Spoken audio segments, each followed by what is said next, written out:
కొంతమంది ఏం చేస్తారు, క్షమాపణ దేవుని దగ్గర దొరికిద్ది కదా అని దాన్ని ఆధారం చేసుకొని తప్పుడు పనులు చేయడానికి బరి తెగిస్తారు. దట్ ఈజ్ రాంగ్, అది తప్పు. క్షమాపణ ఎందుకు దొరుకుతుంది అంటే నీవు భయభక్తులు నిలుపునట్లు. భయభక్తులు నిలిపావు, ఎక్కడో అడుగు జారింది, తేడా పడ్డావు, దేవుని దగ్గరికి వెళ్ళావు, ప్రభువా నన్ను క్షమించు, ఈ విషయంలో బ్యాలెన్స్ తప్పాను, ఓకే క్షమిస్తున్నాను, ఈసారి జాగ్రత్తగా ట్రై చేయి, తప్పకుండా తండ్రి అని. ఏదైనా సరే ఆనందంగా ఆయన దగ్గరికి వెళ్తావు, ఒప్పుకుంటావు, ఆయనతో సమాధాన పడతావు, తిరిగి భయభక్తులు నిలిపి దేవుని సంతోష పెట్టడానికి నీ వంతు కృషి నువ్వు చేస్తావు, నా వంతు కృషి నేను చేస్తాను. హల్లెలూయా, హల్లెలూయా. ఈరోజు చాలా విషయాలలో మనం దేవుణ్ణి అభ్యంతర పెట్టే విధంగా నడుచుకుంటూ కూడా ప్రశాంతంగా తిని నిద్రపోతున్నామంటే క్షమిస్తాడు అన్న ఒక భరోసా. క్షమిస్తాడులే, అర్థం చేసుకుంటాడులే నా తండ్రి. క్షమించడం అంటే మనశ్శాంతి ఉండదు. క్షమిస్తాడు, నన్ను క్షమిస్తాడులే చెప్తున్నా. క్షమిస్తాడు అనే ఆ క్షమాపణను ఆధారం చేసుకుని చెడిపోయిన క్రియలు చేయటం కాదు, దేవుడు క్షమించే మనసు గలవాడు అని ఎరిగి తప్పు చేసినా క్షమిస్తాడని నేను తప్పు చేసేదా? నీళ్ళు ఉన్నాయిలే కాళ్ళు కడుక్కోవటానికని పని కట్టుకుని బురదలోకి దిగేదా? అంతకన్నా మెంటల్ వ్యవహారం ఏదన్నా ఉందా? నాకు తెలిసిన మంచి డాక్టర్ గారు ఒకడు ఉన్నాడు సార్, నాకు ఫ్రీగా వైద్యం చేస్తాడండి. 10 లక్షల వైద్యమైనా సరే చేసేస్తాడండి నాకు అని. ఎవడైనా బైక్ మీద నుంచి ఎగిరి కింద దూకుతాడా? బస్సు మీద నుంచి, లారీ మీద నుంచి, పోయే కారులోంచి ఎగిరి దూకి నాకు ఎన్ని పగిలినా సరే సార్ నాకు ఫ్రీ వైద్యం ఉందని ఎవడన్నా పని చేస్తాడా? వాడిని మెంటలోడు అందామా, మంచోడు అందామా? కృప ఉంది కదా, కనికరం ఉంది కదా, క్షమిస్తాడు కదా అన్నదాన్ని ఆధారం చేసుకొని బరి తెగించి అడుగులు వేస్తే సరే, వైద్యం చేసే వైద్యుడు ఉంటే ఉండొచ్చు, కానీ అన్నీ ఇరిగిపోతాయిగా, ఇరిగిని అతుకులేగా. అంతకుముందు అన్నీ బాగున్నప్పుడు పరిగెత్తినట్టు ఇరిగిపోయిన తర్వాత పరిగెత్తుతావా? అంతటితో అయిద్దా? తీసుకెళ్ళి ఆపరేషన్లు ఉంటాయిగా, మళ్ళా గదిలో తీసుకెళ్ళి ఇక అన్నీ అవసాయపాలెమని ఉంది ఇక్కడ. కాళ్ళు ఇరిగిన వాళ్ళు, చేతులు ఇరిగిన వాళ్ళని తీసుకొస్తారు ఆడికి, వాళ్ళు వేస్తారు కేక. ఎందుకంటే కాలు ఇరిగి ఇట్లా ఎక్కిద్ది, ఒకదాని మీద ఒకటి ఇట్లా ఎక్కిద్ది. ఇప్పుడు ఏం చేయాలా? ఇప్పుడంటే ఆపరేషన్ సర్జరీ వచ్చింది, దాన్ని కరెక్ట్ చేసి దానికి రాడ్ వేసి ప్లేట్ ఒకటి బిగించి సెట్ చేస్తూ ఉన్నారు. అప్పుడు మరి వెనకటి వైద్యాలు కదా, ఇంత ఎక్కిన ఆ కాలుని లాగాలి, లాగి 2 జాయింట్ కావాలి. మాట్లాడతా ఏం పేరు నీ పేరు? అయ్యా అయ్యా అయ్యా అంటాడు. ఎందుకు వచ్చావు? ఎందుకంటే కాలు ఇరిగిందయ్యా. మరి వైద్యం చేయించుకోవడానికి వచ్చావు? వైద్యమే కానయ్యా, ఇందాకేందో జనాలు పెద్ద పెద్ద కేకలు వేశారయ్యా. అయ్యా నాకు అసలుకి మహాభయం, నువ్వు అయ్యా అయ్యా అంటారా? నేను వాళ్ళంటే కొంచెం వాళ్ళు భయస్తులు కాబట్టి అట్లా, నువ్వు ధైర్యంగా ఉన్నావు. అసలు నీకు నేను అసలు నొప్పి తెలియకుండా చేస్తాను. ఎందుకు? ఏ ఊరు? మాదండి, మాది పలానా, మాది గణపవరం అండి. గణపవరమా? ఏం పేరు నీ పేరు? నూనె రాసినట్టు, వేళ్ళు లాగినట్టు. పిల్లలు ఎంతమంది? దృష్టిని మళ్ళిస్తాడనమాట. పిల్లలు ముగ్గురయ్యా? ముగ్గురు. ఆడపిల్ల ఎంతమంది, మగపిల్ల ఎంతమంది? అయ్యా ఆడపిల్ల 2, మగపిల్ల ఒకడయ్యా. ఏం చదువుతుందా ఏంది? ఈ మాటల్లో పెడతాడు కాసేపు. ఇక వాళ్ళ చదువులు ఏదో మంచి ఇంపార్టెంట్లో తీసుకెళ్ళిన తర్వాత దాన్ని వివరిస్తూ ఉన్నప్పుడు టపిమల్ అవుతాడు. కుయ్యో అని ఒక కేక. లేదు అయిపోయింది, ఇంకా అయిపోయింది. కుయ్యో మొర్రో, వామ్మో అని హడావుడి చేస్తాడు. ఆగా ఏందయ్యా నరకం కనపడ్డది నాకు. ఆగు, అయిపోయిందా? ఇంకేం బద్దలేసి కట్టడమే. ఇంకా మళ్ళీ లాగుతావా? ఇంకెందుకు లాగేది? ఇంకా లాగితే ఊడిపోయిద్ది. ఇంక అవసరంలా, కరెక్ట్గా సెట్ చేసా, ఇంకా బద్దలేసి కట్టేయటమే. చక్కగా బద్దలేసి కట్టేసి ఆ కాలుని అలాగ పెట్టేసి ఇంకెత్తుతారు బండికి. ఇవన్నీ పడాలిగా. ఎంత మంచి ఫేమస్ వైద్యుడు ఉన్నాడు, నాకు ఎన్ని ఎముకలు ఇరిగినా మళ్ళీ కట్లు కడతాడంటే వాటిని మళ్ళీ సెట్ చేసేటప్పుడు ప్రతిసారి అయ్యో అమ్మో అరవాలిగా. పాపం చేస్తే దాని ఎఫెక్ట్ అలా ఉంటుంది. అందుకు చెబుతున్నాడు అనమాట. నేను క్షమిస్తానని నువ్వు బుద్ధిహీనంగా అడుగులేస్తే దాని తాలూకు ఫలితాలు అనుభవించేటప్పుడు ఇబ్బందిగా ఉంటుంది నాన్న. అందుకే వద్దురా. పాపం వల్ల వచ్చే జీతము మేలు అని ఎక్కడన్నా ఉందంట్రా. ఏ పాపమైనా దానివల్ల వచ్చేది నష్టమే కానీ లాభం ఉండదురా. అర్థం చేసుకో, అర్థం చేసుకో బేటా. వద్దురా, ఎందుకురా అంత అవసరం ఏముందిరా. వద్దు నాయన. ఎట్లా ఉంది బ్రదరు, ఎట్లా ఉంది, అర్థమవుతుందా? ప్రేమగా చెబుతున్నాడు, ఎందుకు నీ క్షేమం కోరి. సో క్షమాపణ ఉంది కదా అని బరి తెగించి అడుగులు వేయకూడదు. భయభక్తులు నిలపాలి. ప్రేమ గలవాడు ఒకవేళ అడుగులు జారితే ఆయన పాదాల దగ్గరికి వెళ్ళి ఆయన పాదాలు పట్టుకుంటే కనికరించి ఆయన రక్తంతో కడిగి శుద్ధి చేసి వెళ్ళు. యుద్ధంలో గాయమైందిలే, మళ్ళీ వెళ్ళి పోరాడు. ఈసారి నువ్వే శత్రువుని జయించాలి. శరీరంతో నీకు పోరాటం పెట్టా, ఈ దశలో శరీరం గెలిచింది. మరి ఏం చేయాలి ప్రభా? ఎంత పోరాడినా గెలవలేకపోతున్నా ప్రభా. ఉపవాసం ఉండు. ఉపవాసం ఉంటే నీరసం అవుతుంది ప్రభా. నీరసమే రావాలి. మరి అనేకులకు ప్రకటించిన మీదట నేనే భ్రష్టుడు నగుదునేమో అని నా శరీరమును నలగగొట్టుకొనుచు దాన్ని నేను లోపరుచుకొనుచున్నాను అన్నాడు. మొదటి కొరింథీయులకు రాసిన మొదటి పత్రిక 9వ అధ్యాయము 27-28 వచనాలు. అనేకులకు ప్రకటించిన మీదట నేనే భ్రష్టుడు నగుదునేమో అని. గాలిని కొట్టినట్టు నేను పోట్లాడుటలేదు గాని ఒకవేళ ఇతరులకు ప్రకటించిన తరువాత నేనే భ్రష్టుడనైపోదునేమో అని నా శరీరమును నలగగొట్టి దాన్ని లోపరుచుకొనుచున్నాను అన్నాడు. అంటే బ్రదరు, శరీరం లోబడాలంటే నలగేయటం తప్పనిసరి అన్నమాట, తప్పదన్నమాట. లేకపోతే ఇది మాటిందన్నమాట. దీన్ని కట్టడి చేయాలంటే నలుగుడు అవసరమే. నలుగుడిలో భాగమే జాగారములు, ఉపవాసములు. చూడండి, సంవత్సరాల నుంచి నిద్రపోతానే ఉన్నామా? ఆన్లైన్ ప్రార్థనలు గమనించండి. ఒక్క పూట నిద్ర గాయాలంటే ముందుకుగి వెనక్కుగి వాళ్ళ మీద పడి వీళ్ళ మీద గందరగోళం అవుతారు. అంటే శరీరమునకు ఒక రాత్రి నిద్ర లేకపోతే సహించలేదు.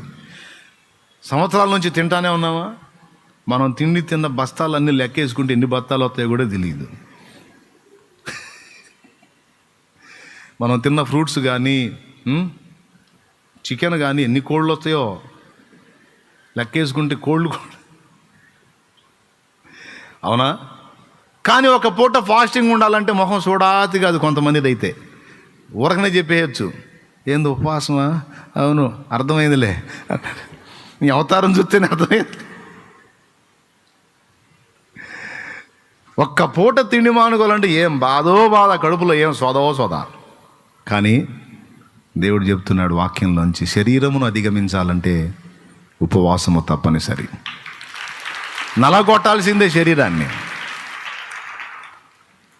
యేసయ్య సైతము తన దేహమును నియంత్రించుకోవటానికి అలా ఉపవసించి రాత్రుళ్ళు పగళ్ళు తిండి తిప్పలు లక్ష్య పెట్టకుండా ఆయన ప్రార్థించాడు.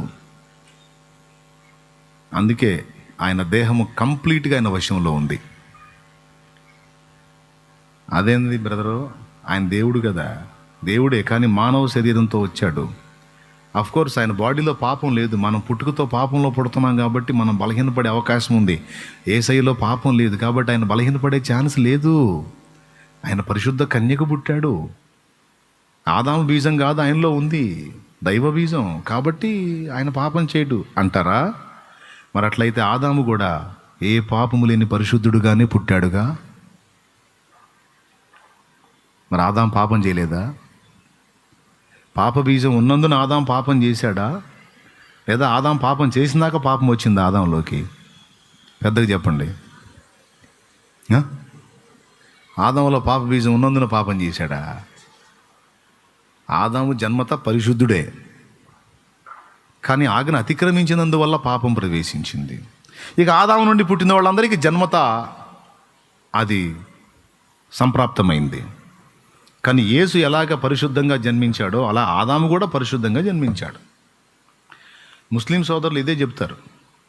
కన్యకు జన్మించాడు, ఆయన పరిశుద్ధుడు అంటారు. మరి ఆదం అలైహిస్సలాం కూడా అలానే పుట్టాడుగా, ఆయన కూడా అలానే పుట్టాడుగా, మరి ఆయన మాత్రం పరిశుద్ధుడు కాదంటే, ఈసా అలైహిస్సలాం పాపం చేయలా, ఆదం అలైహిస్సలాం పాపం చేశాడు.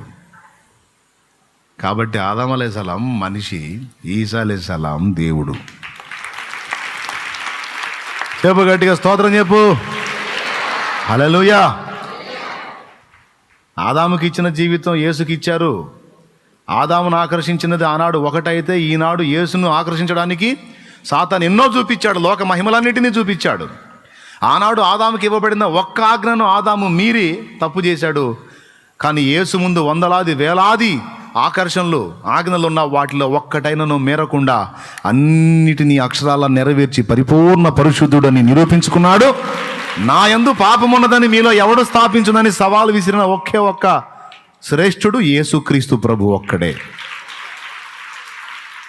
హల్లెలూయా. కాబట్టి ఇది ముస్లిం సోదరులు కూడా గుర్తిస్తే ఎంత బాగుండు.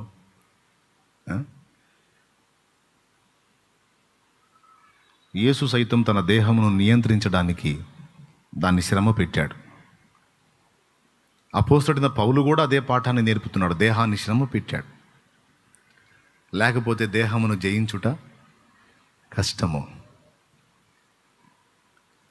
పాట ఉంది కదా, శాశ్వతమా ఈ దేహం అనేది, క్షణికమైన ఈ మనుగడలో.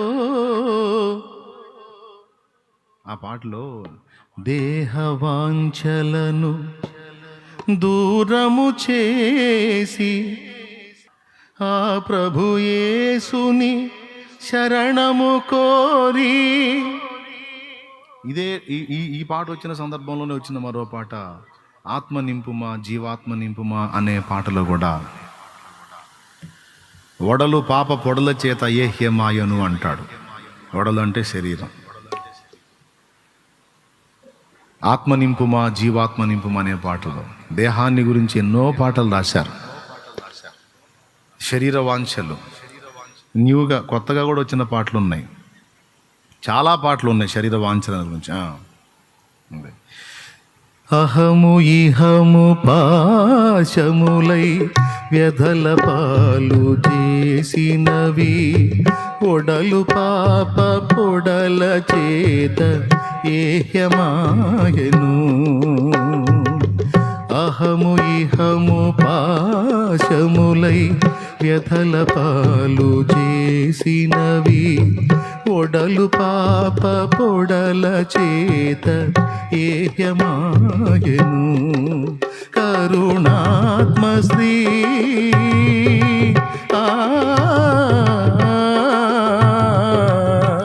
కరుణాత్మశ్రీ ఈ తరుణమించి శరణమీయుమా, తృణమైన బ్రతుకు తూలిపోగ జాలి చూపుమా, ఆత్మ నింపుమా జీవాత్మ నింపుమా, పరమ పావనాత్మ నీదు వరమునీయుమా, ఆత్మ నింపుమా.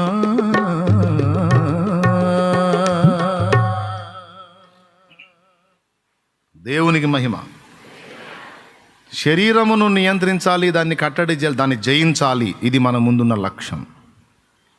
నేను చెప్తున్నా, శరీరమును నువ్వు నియంత్రించగలిగితే సైతానును నువ్వు గెలవగలుగుతావు.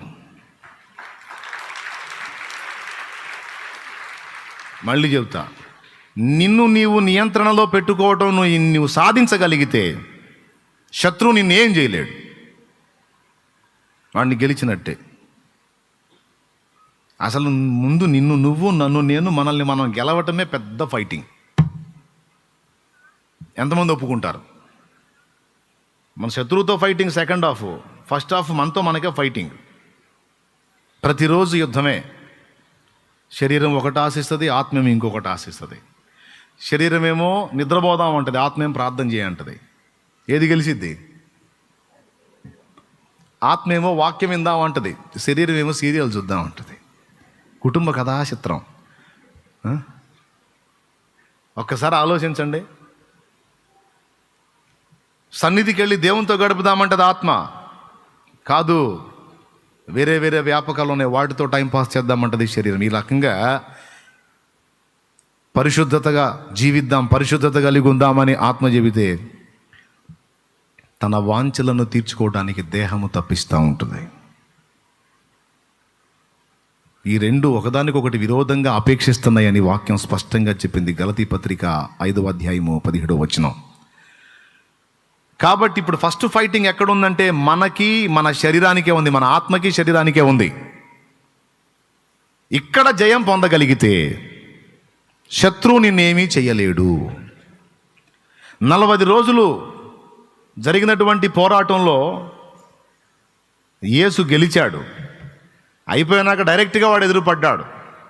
ఈ 40 రోజులు రకరకాలుగా వాడు శోధించాడు. మనకు తెలిసి మనం ఆ ఫైనల్లో చేసిన 3 శోధనలే అనుకుంటాం మనం. అంటే ఏంటి? ఈ రాళ్ళు రొట్టెలుగా చేసుకొని తిను, ఆ కొండ మీద నుంచి దూకు, ఆ దేవాలయ శిఖరం మీద నుంచి దూకు, ఒక్కసారి నా కాలు మొక్కు, ఈ 3 అనుకుంటాం మనం. కాదు, ఆ 40 దినములో రకరకాల సంగతుల విషయమై యేసు శోధించబడ్డాడు. అసలు డైరెక్ట్గా వాక్యం చెప్పింది ఏమనంటే, ఆత్మచేత ఆయన అరణ్యమునకు కొనిపోబడ్డాడు. ఎందుకు అంటే ఒక్కటే ఒక మాట చెప్పాడు, ఉపవాసం చేయటానికి, ప్రార్థన చేయటానికి అని చెప్పలా. ఏం చెప్పాడు? అపవాది చేత శోధింపబడుటకు. ఆయన 40 దినములు ఏమీయో తినలేదన్నాడు. శరీరమును ప్రేరేపించటంలో సాతాను దిట్ట. వాడి దెయ్యాలు మనందరికీ కనీసం ఒక 60 దెయ్యాలైనా మనల్ని ఫాలోఅప్ చేస్తూ ఉంటాయి. కనీసం ఒక్కొక్క మనిషికి ఒక 60 దెయ్యాలు.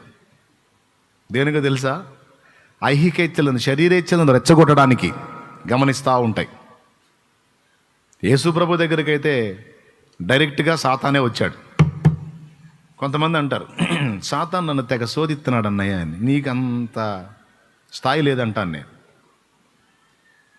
సాతాన్ నన్ను ఎంత తెగ శోధిస్తున్నాడు అన్నాడు, నీకు అంత స్థాయి లేదు. సాతాను కాదు నీ దగ్గరికి వచ్చేది, ఏదో పిల్లదేం వచ్చి ఉంటుంది నీ దగ్గరికి. నీలాంటి వాళ్ళ దగ్గరికి రాడు వాడు. దొంగను పట్టుకోవడానికి రాజు పోతాడా, సైనికుడు పోతాడా? రాజు దిగాలంటే ఎదురు రాజు అంతటి వాడు ఉంటేనే. సింపుల్. సైతానుగాడు రంగంలోకి దిగాలంటే అవతలి వ్యక్తి ఒక రాజు స్థాయి వ్యక్తి అయితేనే వాడు రంగంలోకి దిగుతాడు. అంతంత మాత్రపోళ్ళు అయితే ఇక మిగిలిన స్మాల్ దెయ్యాలను పంపిస్తాడు. అర్థమైందా? దూతల రకాలు ఉన్నారు కదా, అట్లాగా వాడి బ్యాచ్లో కూడా స్టేజీలు ఉన్నాయి. ఒక రకమైన దెయ్యాలు ఉన్నాయి, మరీ చెడిపోయిన దెయ్యాలు కూడా ఉన్నాయి. బైబిలే చెప్పింది, నేను చెప్పట్లా. ఒక రకమైన దెయ్యాలు ఉన్నాయి, మరీ చెడిపోయిన దెయ్యాలు ఉన్నాయి.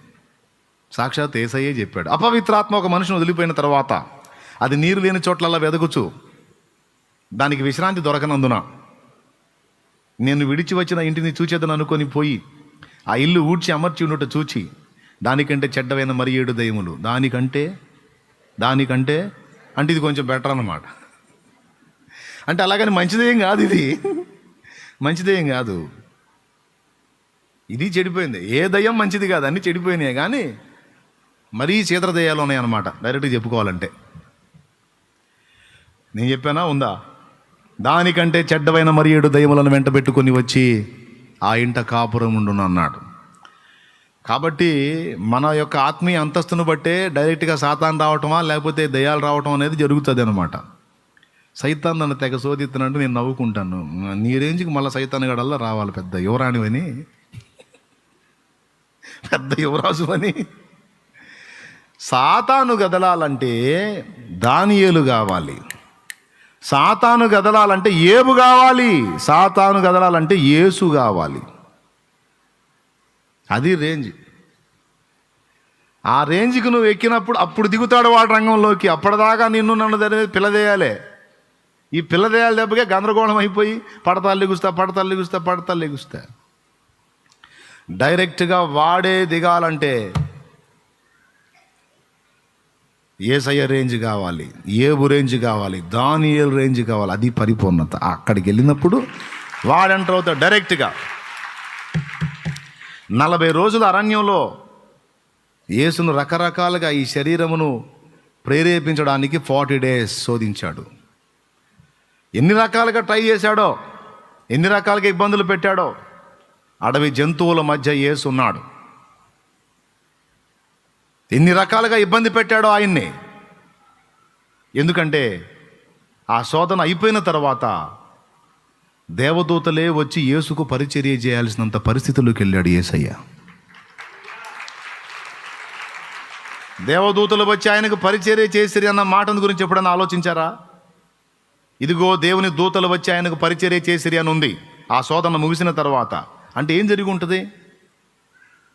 ఈ 40 దినములో ఆయన ఏమీ తినలేదు. అనేక రకాలుగా ఆయన ఇబ్బంది పరచబడ్డాడు.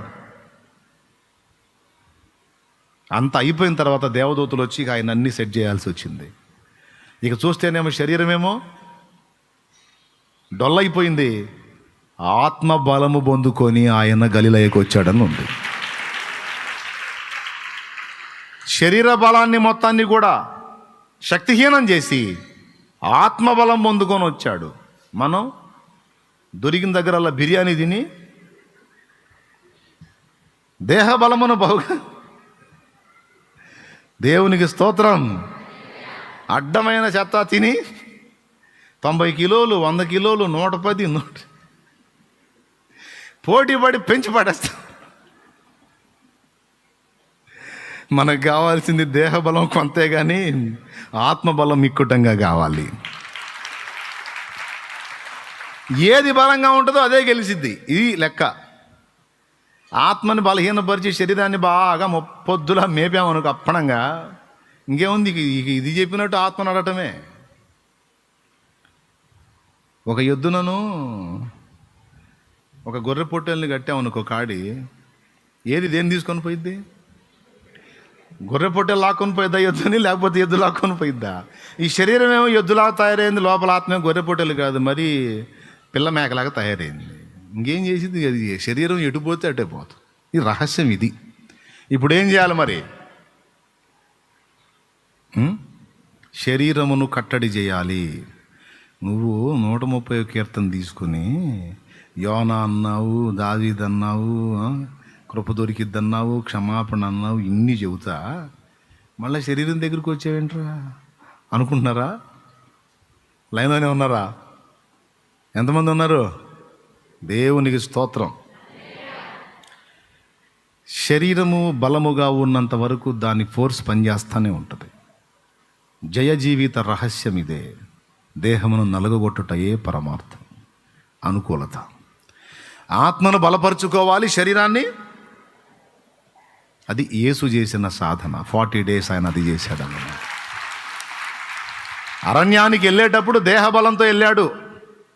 అరణ్యానికి వెళ్ళేటప్పుడు ఏ బలంతో వెళ్ళాడు? దేహబలంతో. 40 రోజుల తర్వాత ఏ బలంతో వచ్చాడు?